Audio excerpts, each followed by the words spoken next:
Welcome to this video. This is the highlights video for round 7 of the candidates in Kantiman Zisk, and I'm trying to break records here for speaking very quickly, very high speed, because I've got 4 games to cover in this highlights video, and they are all interesting, really. I'm trying my best here. Svidler, Anand. Let's get going. We have a Berlin defense again. Very solid, as we all know, but it gets pretty sharp quickly. We have this setup. This had been tried before in the tournament. Knight e7, a popular new idea that lets black regroup the knight to g6 and get a harmonious position. Svidler now went for h3 here. Most natural move ever.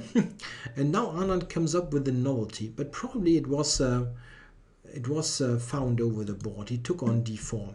Very interesting. After the recapture, d5, white played e5. Yeah, he can sort of cop out here with a move like this, but this is not why you play the whole setup. e5 is logical. But now knight h2 f4, and we see that those knights get really active on the king side. Couple of moves later, after f6, black is even trying to open up the f-file, and white came under huge pressure. Svidler went for a defensive setup with this. Now here, he had given up the bishop pair just to try to reduce white's initiative, and at least he got some active pieces. Here, after the capture, Anand thought for a while, because here he has a very tempting possibility, and probably the move that he should have played. He could have played rook takes f2 here. Very funny tactic. This is very clearly winning for black. But white can play the move rook e8, which after this check might lead to a position where white, let's say after this, will get some compensation. Bishop maybe here, rook f1. I don't know. It's not completely clear cut. At the end, Anand decided to play queen to first h6 and then queen here. Black couldn't play g5 to win a piece, as white can sacrifice for a big attack. Probably winning attack. Yeah, played this, and now knight h5. White has really active pieces. Maybe he underestimated that, Anand. After a couple of more moves, we see that this idea is coming up. Here he decided to go for a queen sacrifice. Took here and here. So he's got rook and bishop for the queen. And well, white has a completely shattered structure like that. All pawns are weak. So because of that, black has fair compensation for the queen. But he's not fighting for an advantage anymore. After some more moves, white managed to get the queen side opened like that. And we had some trades now. I think Svidler defended this very well, always being active. And now after bishop c6 here, he decided to just finish the game by sacrificing the exchange. And here, one move earlier even, they agreed to a draw.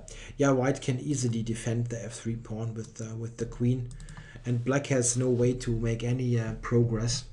Yeah, I think that this is maybe a game where there were some chances missed, and especially here.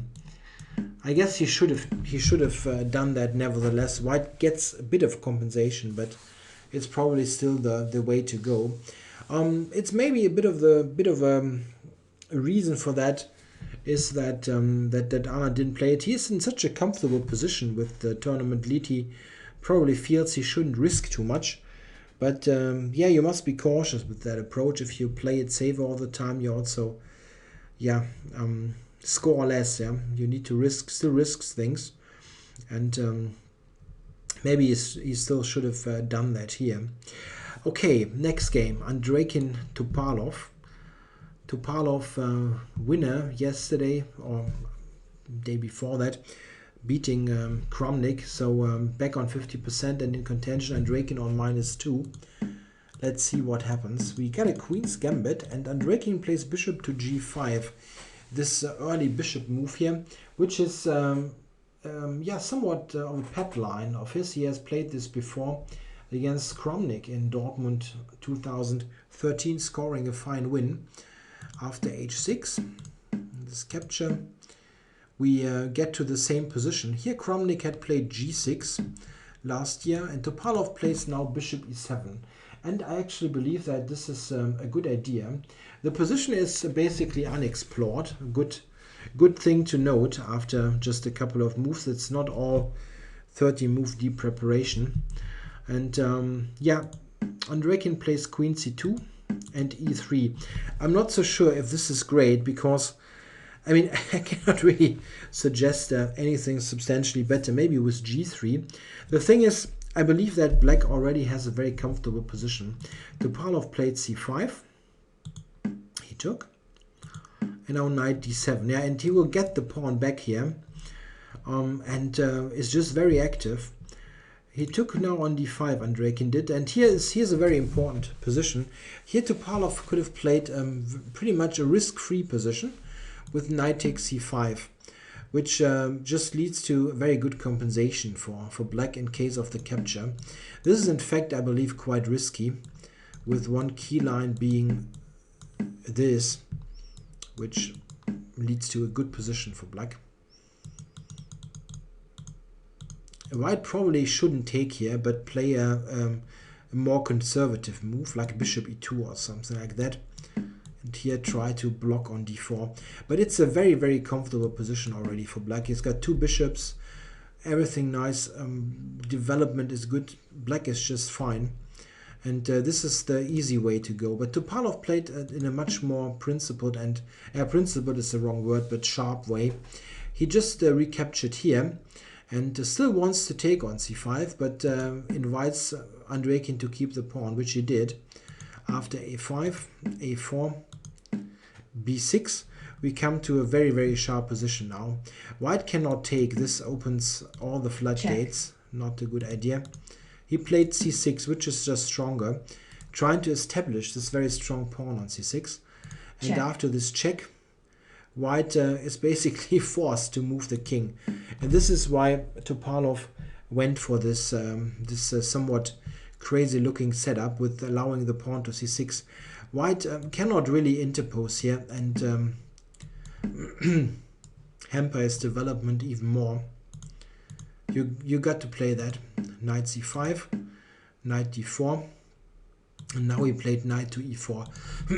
In fact, I think here Topalov could have gotten a pretty good game with bishop g4 and possibly knight e6 and bishop c5 fighting for d4. But he didn't do that. He played very sharp. Knight e4, bishop b5. Yeah, you must keep this pawn. This is your trump card.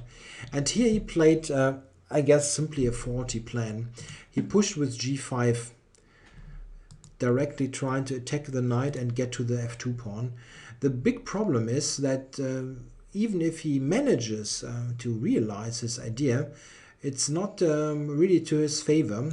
h3 now played and h5. Yeah, quickly played. This is the consequence of g5.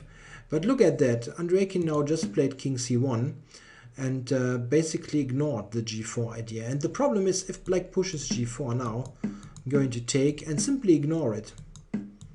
This is how white is playing. King a2, rook d to g1, and white is going to be the one with the decisive kingside attack. It turned out that you simply cannot play like that. g4 is not playable. And this means you simply have just played those two moves and they render to be completely useless, as you cannot use this g4 idea. And white could just consolidate now. Get the king here, rook into play, everything nice. And a couple of moves later, we see that h4 is the killer move. And Topalov really was lost after h5 and g5. Here the problem is you need to move your g-pawn, and after knight f4 there is this threat, and d5 is hanging. After king g8, knight d5, he resigned. So Topalov with a very, very tough loss here against the tail ender Andreikin.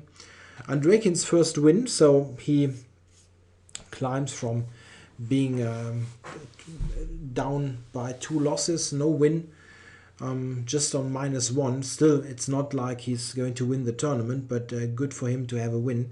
And for Topalov, of course, it's a tragedy. He was back on 50% and had a good game against Kramnik, and now this really tough loss puts him back into -1 territory after 7 rounds, and this is basically the end of his ambition. I guess I cannot really believe that he will win 4 games in a row or something in the second half of the tournament, especially considering that this kind of game is really certainly a shocking loss.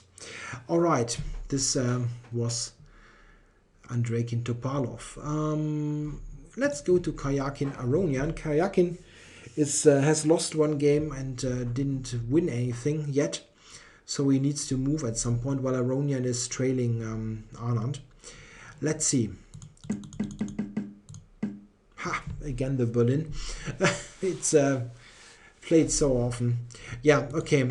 But again, we will get an interesting game. I promised you that. Put this on the board quickly. Aronian is playing it a bit differently compared to Anand. He's not playing the move d6, but choosing this setup. Yeah, and here White decided to take on c6. Yeah, he also could have played like that. This would lead to something very similar to a regular Ruy Lopez with a6 early. Not a bad choice actually, but he decided to take and play a setup on the queen side. I believe that it does not lead too much really. Black Black is in a somewhat unharmonious position at the moment. Like that you need to play. Couldn't go f6 because of this. Yeah, so it looks a bit weird with the queen here, but the position is closed and Black has got enough time to set up a harmonious position. After d takes e5, he went for bishop e6 with this threat. So we got simplification going, and a few moves later we see that Black has a slight initiative. He's got the ideas. White can only react to that, but it's not like White is in big trouble, but a comfortable position for Aronian, of course. Yeah, this was a bit surprising for Aronian. As he said in the press conference, he had expected White to retreat to f2 to simply cover the c5 square so that c65 is not easily possible. This in fact looks like a very decent move. After bishop f4 he was able to play c5, and after b5 knight d6 there was some pressure on the queen side. Now a couple of moves later we see that here Black has entered on the queen side, and it really gets a bit tricky, especially considering that Karjakin was a bit down on time. And, after rook c1, h6, h4, knight b2, we enter a very forcing stage now. White played c4 to defend against the threat here, and now queen to d7. Yeah, and here it gets very, very sharp now. Knight to d3 is the big threat, and Karjakin now chooses a tactical way to combat that. Plays rook b1, rook a2, and bishop to e3. Yeah, and this invites knight a4, which was played by Aronian, and which at first sight looks really, really great. Knight c3 is a threat, big fork, and rook takes d2. And Karjakin had prepared this. He gave up on d2. Check. And his compensation is that he had entered with the rook for counterplay. And I have done some analysis on this in the longer video, and I really couldn't come to a clear conclusion if black should win this or if white has enough play to fight. We see that all this is forced. Check, check, check. Yeah, it's really forced. G3. Check. And now this check. And for instance, here, my analysis, obviously computer supported, came to the conclusion that king h1 should draw for white. Surprisingly enough, it should be a draw. I mean, black can always give those perpetuals, and I don't see a win after knight d3, which is the most obvious try. Check. There is this coming, and this seems to be a draw. Check. Black can give a ton of checks, Check. but he won't find a checkmate here. And white is threatening queen f5 check to checkmate himself. Yeah, it's tough. King h1, it's probably a draw. He played king h3, knight d3. Check. And, here he went for rook e8. And this move definitely loses. I think queen c6 had still some potential to fight. Sorry, I'm screwing this up, right? Of course, first the check and then queen c6. Now queen e6. Check. Was what Aronian had planned. Check. And after that, white maybe can try to hang on if he avoids the obvious move rook c8, which indeed loses.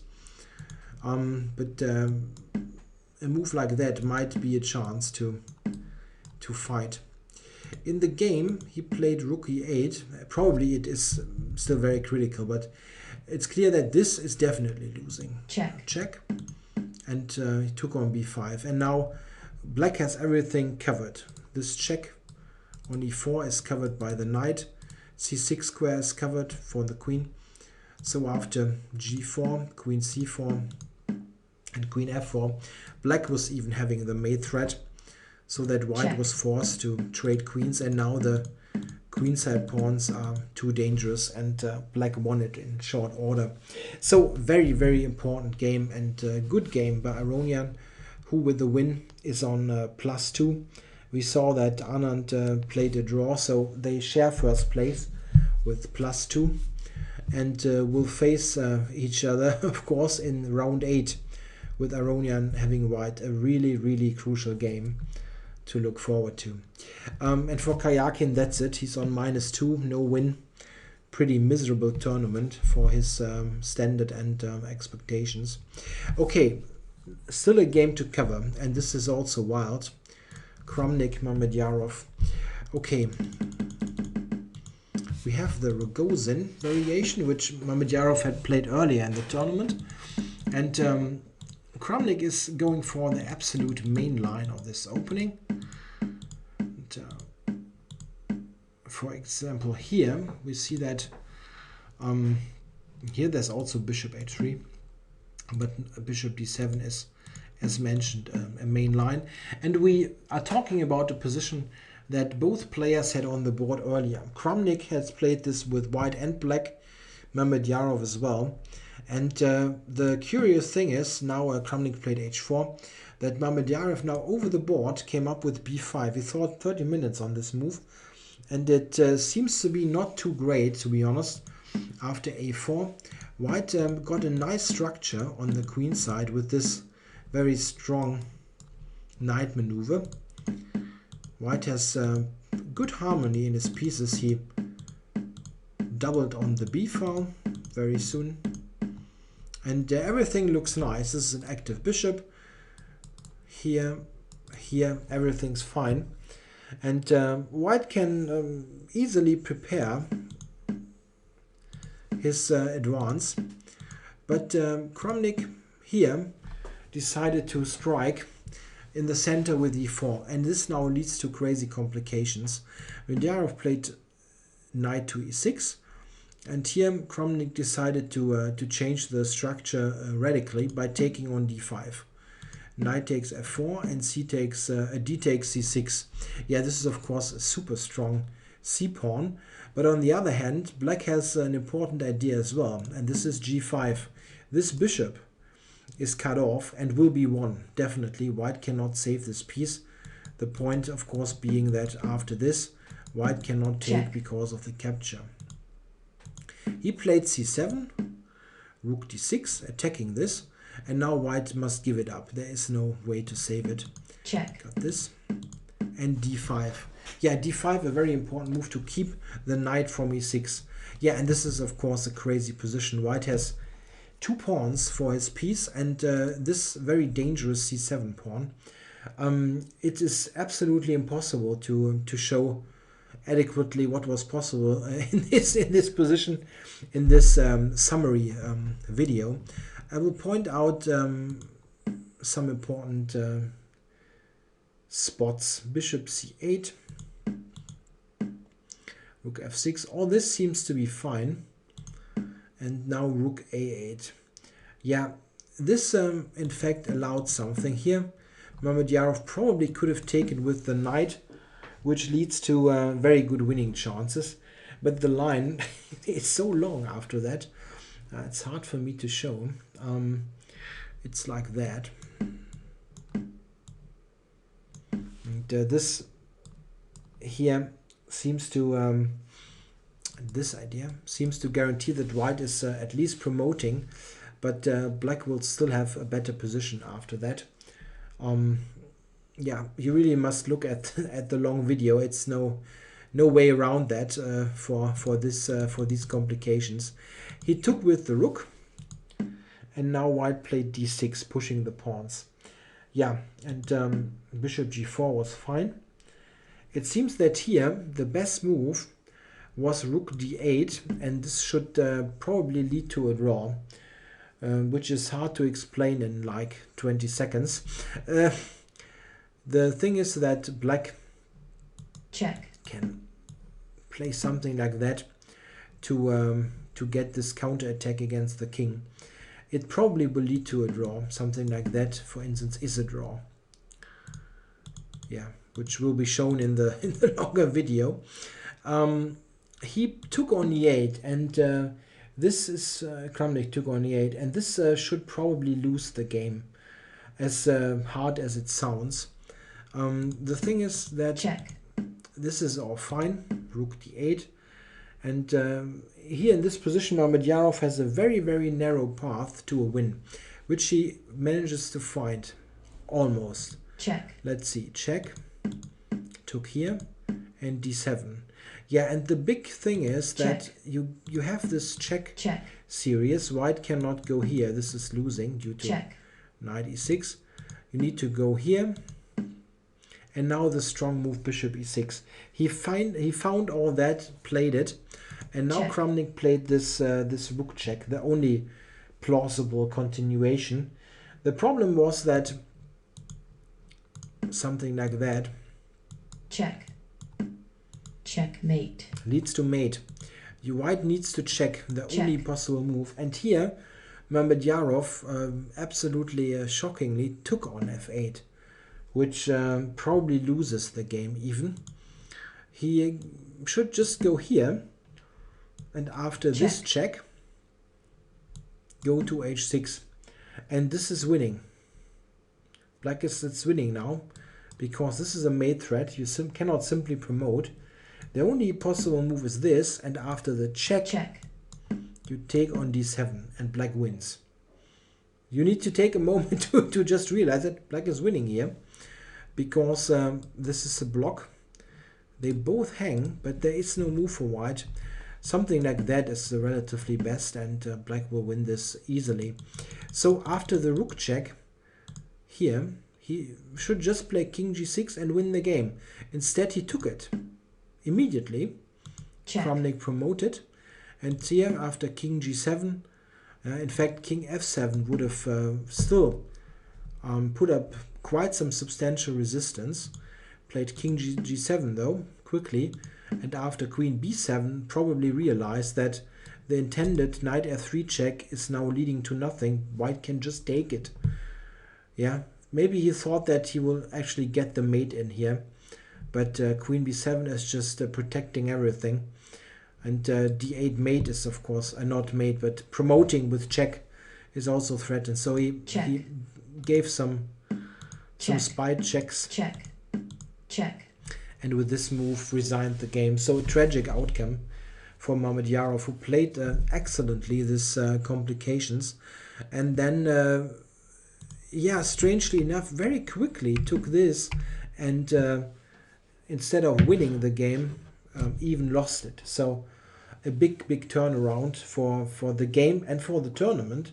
Just imagine if Mamedyarov would have won the game, he would be on +1 and right behind Anand and Aronian with all the chances in the world. And now he's out of it, basically, being on -1, while Kramnik is the one who is still in the tournament. It could have easily went exactly the other way around. So very dramatic round. So, and the video got a bit longer, but it even that was so brief that it was tough to follow what was happening in this kind of game.